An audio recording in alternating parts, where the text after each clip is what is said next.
Welcome to amazing classes. आप सभी लोगों का अमेजिंग क्लास में स्वागत है। टारगेट रेलवे एसएससी एग्ज़ाम का जो मिक्स क्वेश्चन का सीरीज चल रहा है उसमें मैथ का आज 12वां लेक्चर है।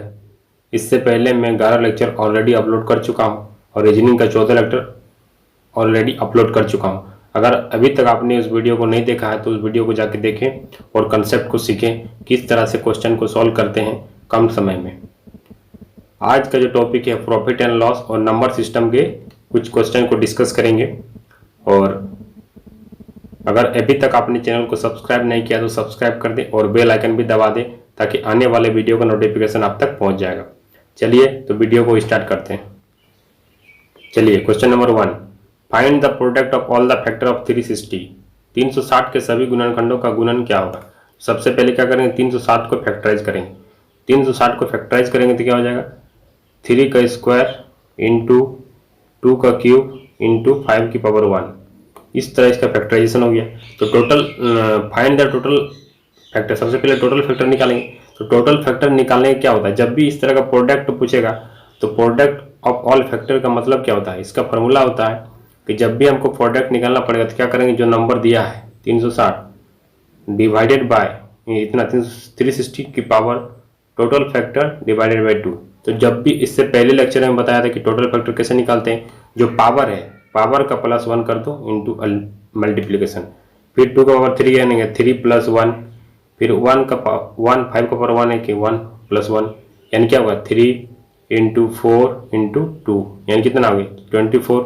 इसका मतलब क्या होगा, टोटल फैक्टर क्या 24 डिवाइडेड बाई 2 यानी कि 12 यानी कि इसका जो प्रोडक्ट ऑफ ऑल फैक्टर क्या हो जाएगा 360 की पावर 12। तो ऑप्शन बी जो आपका राइट आंसर हो जाएगा। इस तरह आपको क्वेश्चन को सॉल्व करना है, देखना है। इससे पहले मैं वीडियो बताया था कि टोटल फैक्टर कैसे निकालते हैं, ऑड फैक्टर कैसे निकालते हैं, इवन फैक्टर क्या निकालते हैं। क्वेश्चन बहुत ही इंपॉर्टेंट है, ये आपको कंसेप्ट को याद रखना है और कंसेप्ट को अप्लाई करना है जहां भी क्वेश्चन मिले। अगर फिर भी कहीं डाउट है तो आप कमेंट कर सकते हैं।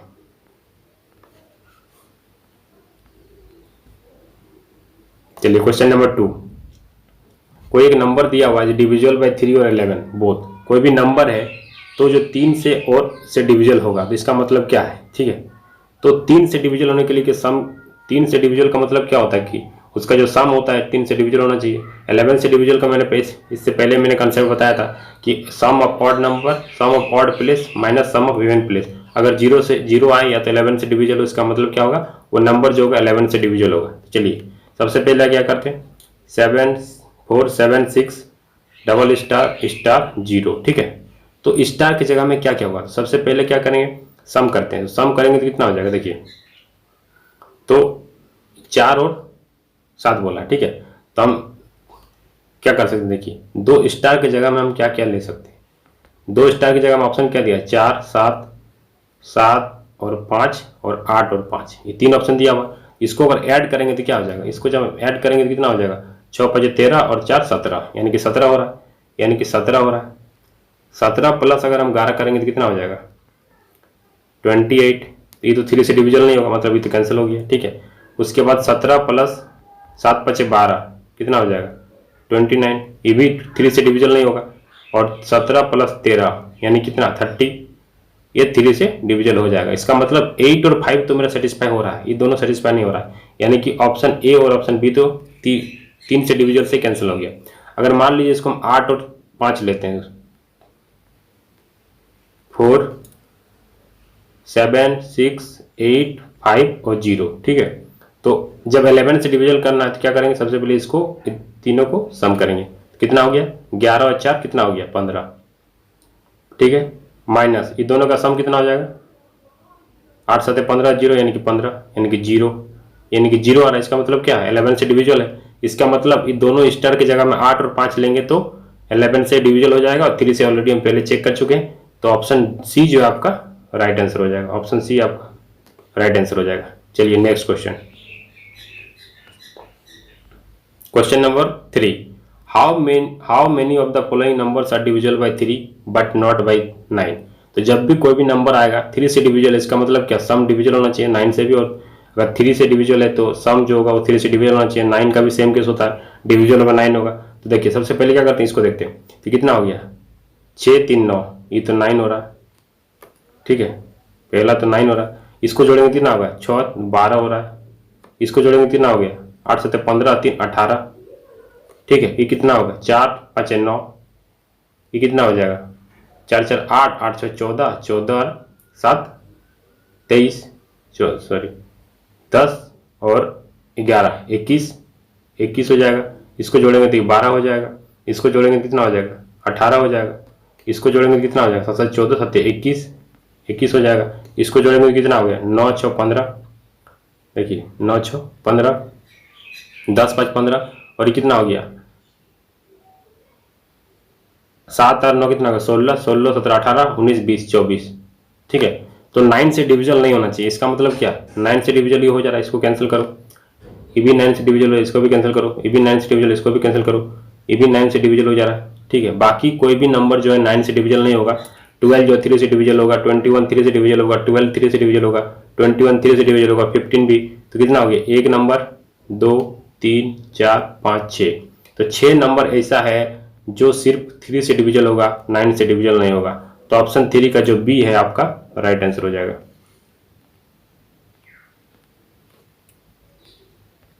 चलिए next question, question number 4, a 3 digit number 4A3 is added to another 3 digit number, ठीक है, तो गिव इतना, मान लीजिए कि 4A है, 4A3 प्लस कोई 3 डिजिट नंबर है 984, तो उसको जोड़ने से कितना आ रहा है 13B7, तो वही फाइंड करना है कि A प्लस B का वैल्यू क्या होगा। जो नंबर है ये नंबर क्या 11 से डिविजल होना चाहिए, तो 11 से डिविजल कब होगा, देखिए 11 से डिविजल क्या हो जाएगा जब दोनों का सम होगा, तो दोनों का डिफरेंस होना चाहिए, तो 1 प्लस बी माइनस 7 3 10 10, इसका मतलब क्या है कि b का वैल्यू 9 होना चाहिए तभी तो 0 आएगा। अगर b का वैल्यू 9 पुट करेंगे इसका मतलब क्या होगा 0 हो जाएगा। इसका मतलब क्या है ये 11 से डिविजल कब होगा जब b का वैल्यू 9 होगा, तो हमको b का वैल्यू पता चल गया है। अब इन दोनों को ऐड करते हैं, ठीक है, ठीक है, तो क्या हो जाएगा 7, इसके जगह में क्या हो जाएगा a प्लस 8 और यहाँ पर क्या हो जाएगा 13, हमको ये नंबर लाना है, ठीक है, ये तो 7 हो गया। b की जगह में क्या लाना है 1 3, यानी कि b की जगह में 9 लाना है, तो 9 लाना है, इसका मतलब क्या है a का वैल्यू हम 1 रखेंगे, जब a का वैल्यू 1 रखेंगे तो 13 और 8 और 1 9 और 7, इसका मतलब क्या दोनों कंडीशन सेटिस्फाई हो रहा है, b का वैल्यू 9 रख रहे हैं और a का वैल्यू 1 रख रहे हैं, तो यानी क्या हो जाएगा a प्लस बी पूछा है, यानी कि 9 प्लस 1 10, ऑप्शन ए जो है आपका राइट हो जाएगा ऑप्शन ए। तो इस तरह का क्वेश्चन बहुत ही इंपॉर्टेंट है, छोटा मोटा क्वेश्चन नहीं, कंसेप्ट क्लियर रहेगा तभी आप सॉल्व कर सकते हैं। इसमें कितना सारा यूज किया गया देखिए, अब ए और बी का वैल्यू अगर रिजेक्ट नहीं निकालेंगे, इसके जगह ए प्लस बी हो चाहे ए माइनस बी हो, कुछ भी ए और बी के रिलेशन दे देगा उससे आपको क्वेश्चन बन सकता है। तो एग्जामिनर चाहे तो इस कंसेप्ट का यूज करते हुए बहुत सारे क्वेश्चन बना सकते हैं। तो आपका क्या है कि इस कंसेप्ट को यूज करते हुए आपको सबसे पहले ए और बी का वैल्यू निकालना बहुत ही इंपॉर्टेंट है। अगर ए और बी का वैल्यू निकाल लेते हैं तो आप बाकी कोई भी कुछ भी दिया रहेगा रिलेशन आप उससे सॉल्व कर सकते हैं। तो चलिए नेक्स्ट क्वेश्चन,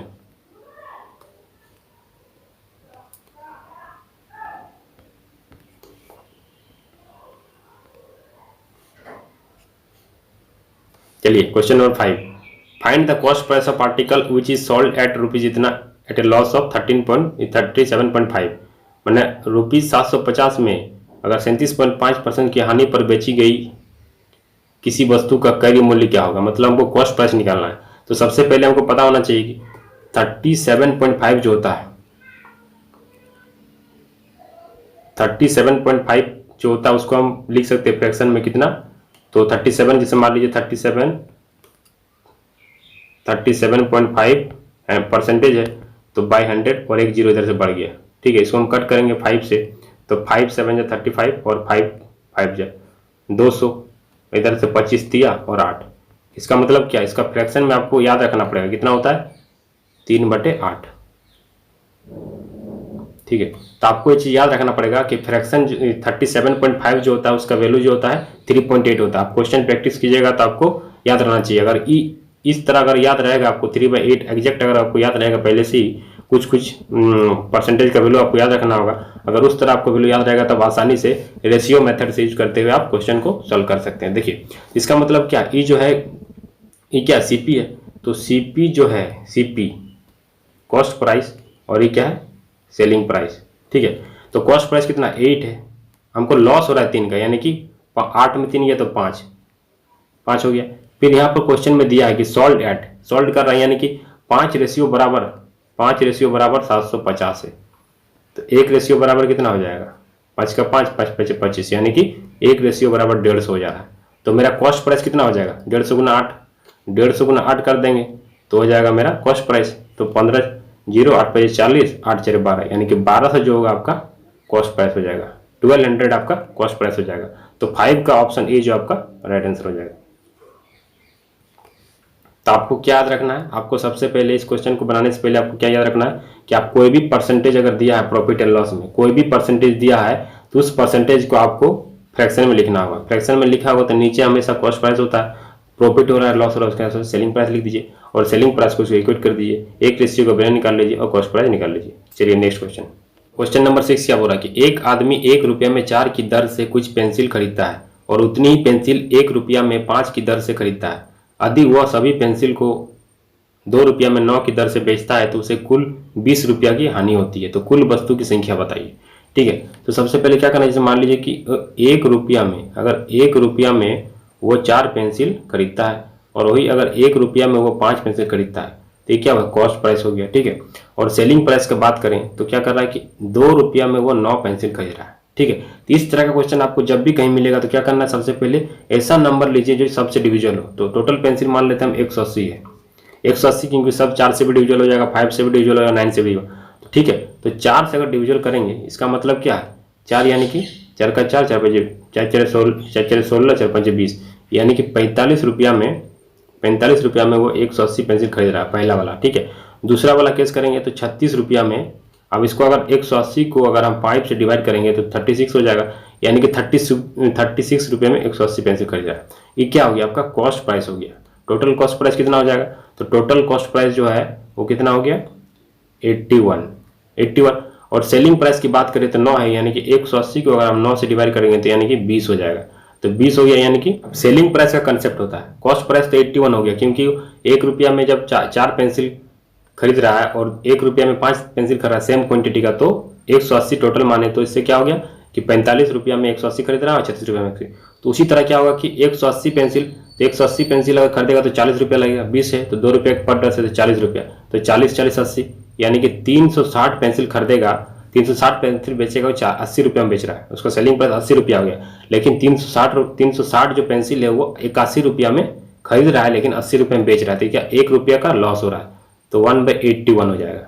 तो एक रुपया का लॉस हो रहा है, तो 1 रुपया का जो लॉस हो रहा है वो एक जो है 20 के बराबर दिया है।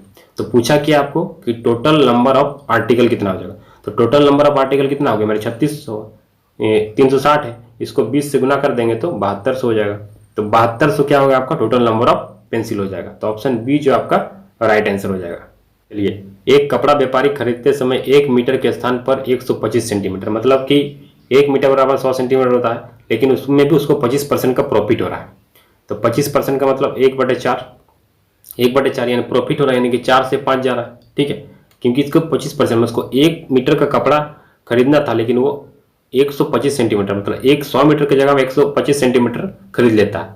ठीक है, उसी पैसा में, तो उसको क्या हो रहा है कि 25% का प्रॉफिट हो रहा है।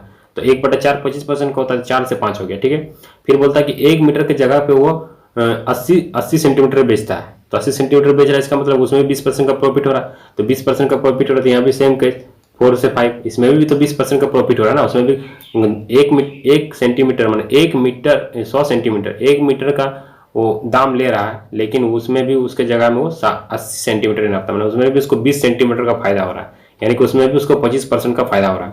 लेकिन तब 20% का छूट दे रहा है, यानी कि 20% मतलब 1/5, तो छूट दे रहा है, यानी कि क्या होगा 5 से 4 हो जाएगा। अब देखिए, सब चीज एक ही चीज पे लग रहा है, जब भी कोई एक ही वस्तु पे कोई चीज लगता है तो वो सक्सेसिव केस होता है। सक्सेसिव केस में क्या होता है कि मल्टीप्लीकेशन होता है, सबको मल्टीप्लाई कर देंगे। ठीक है, जब सबको मल्टीप्लाई करेंगे तो क्या होगा, तो 5 से 5 कैंसिल, 4 से 4 कैंसिल, यानी कि 4:5। ठीक है, तो 4:5 हो रहा है। तो क्या बोल रहा है क्वेश्चन में, क्या पूछ रहा है कि उसका लाभ परसेंटेज ज्ञात कीजिए। तो कितना लाभ हो रहा है, 1/4 हो रहा है, क्योंकि एक ही का डिफरेंस है, तो कॉस्ट प्राइस 4 है तो 1/4 हो गया, यानी कि 25% आपका लाभ हो रहा है। तो कितना लाभ हो रहा है, 25%। ऑप्शन बी जो आपका राइट आंसर हो जाएगा। क्वेश्चन नंबर 8 देखिए, एक आदमी 10 रुपये में 200 संतरे खरीदता है और 1 रुपया वो कितने संतरे बेच सकता है ताकि उसका लाभ 33.33% हो। तो देखिए, जब भी 33.33% हो इसका मतलब फ्रैक्शन में 1/3 होता है। ठीक है, तो 1/3 होता है, तो 1/3 होता है, इसका मतलब क्या, सीपी जो है और सेलिंग प्राइस, सीपी और एसपी, तो सीपी कितना है 3 है और प्रॉफिट हो रहा है एक, इतना का लाभ हो रहा है, यानी कि 4 हो जाएगा। ठीक है, अब क्या बोल रहा है कि अब 10 रुपया में 2 संतरा खरीदता है, तो इसको क्या करेंगे हम इसको क्या करेंगे, दो, देखिए अब 10 रुपया में अगर 200 संतरा खरीदता है तो 3 से मल्टीप्लाई कर दो, इसको भी 3 से मल्टीप्लाई 600 कर दो, यानी कि 3:2 कितना हो जाएगा 20, 3 इक्वल टू 3 से गया तो कितना होगा 3 इक्वल टू 60, यानी कि 3 इक्वल टू 7, मैंने 3 रुपया में 60 संतरे खरीदता है, तो 3 रुपया में 7 संतरे खरीदता है, तो 3 रुपया में 60 खरीद रहा है, तो 1 रुपया में कितना खरीदेगा, 3 रुपया में 60 खरीद रहा है। और जब बेचेगा तो 60 को 4 से करेगा, यानी कि 1 रुपया में वो 15 को बेचेगा। ठीक है, वो खरीद रहा है 3 रुपया में 60 को, तो बेचेगा तो ही ना, 3 रुपया में 60 को खरीद रहा है तो बेचेगा तो 60/4 करेगा, तो 60/4 यानी कि 15, यानी कि वो 1 रुपया में 15 संतरा को बेचेगा। ठीक है, क्वेश्चन नंबर 9 देखिए, ए ने बी को 4900 रुपया में 12.5% हानि पर एक टेप रिकॉर्डर बेची। ठीक है, तो 12.5% यानी कि 12.5% मतलब कितना होता है, 12.5% मतलब 1/8 होता है। ठीक है, तो ए जो है और बी का रेशियो अगर क्या है, ये हानि हो रहा है, यानी कि 8 से 7 हो जा रहा है। ठीक है, और ए ने बी को इतना रुपये पर से भेजा, मतलब कि बेचा मतलब जब लॉस हुआ तो हानि हुआ, तो क्या हुआ 7% जो है कितना 4900 के बराबर हो गया, तो एक रेशियो बराबर कितना हो जाएगा 700 के बराबर, इसका मतलब कि 8 रेशियो बराबर 5600 के बराबर।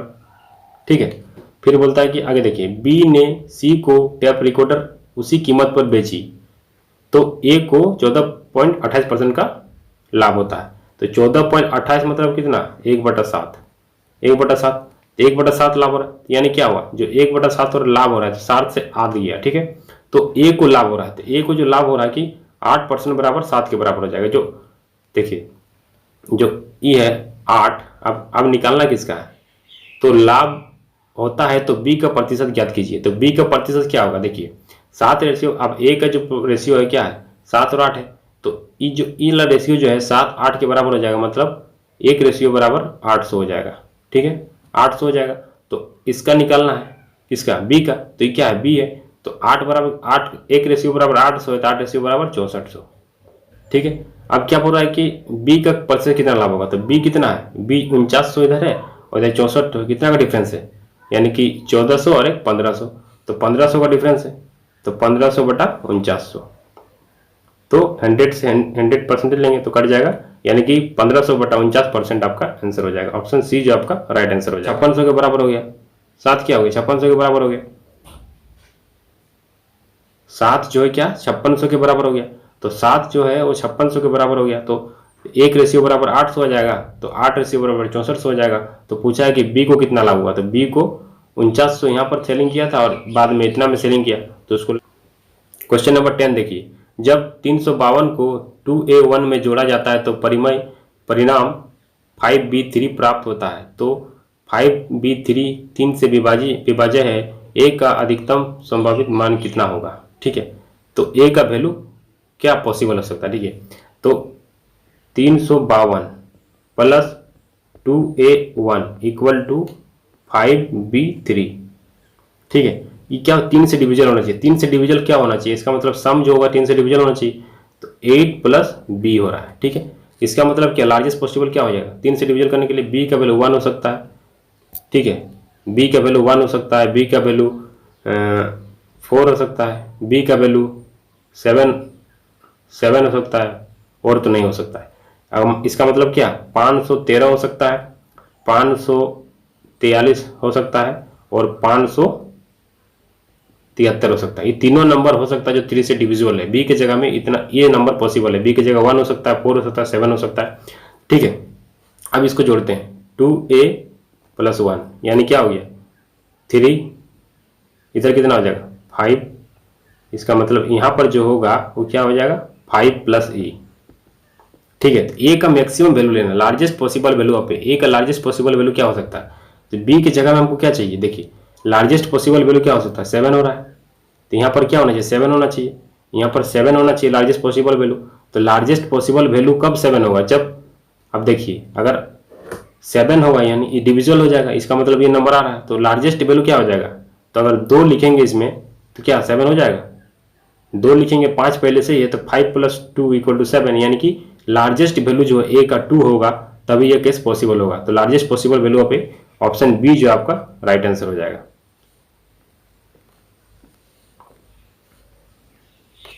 उम्मीद करता हूं कि आप लोग को वीडियो अच्छा लगा तो इसे लाइक, शेयर और सब्सक्राइब करना ना भूलें, साथ ही बेल आइकन भी दबा दें। और अभी तक अगर आप टेलीग्राम चैनल से नहीं जुड़े हैं तो टेलीग्राम चैनल या ग्रुप से जुड़ जाएं, ताकि वहां पर आपको पीडीएफ का लिंक और नोटिफिकेशन, वीडियो का नोटिफिकेशन भी आप तक पहुंच जाएगा।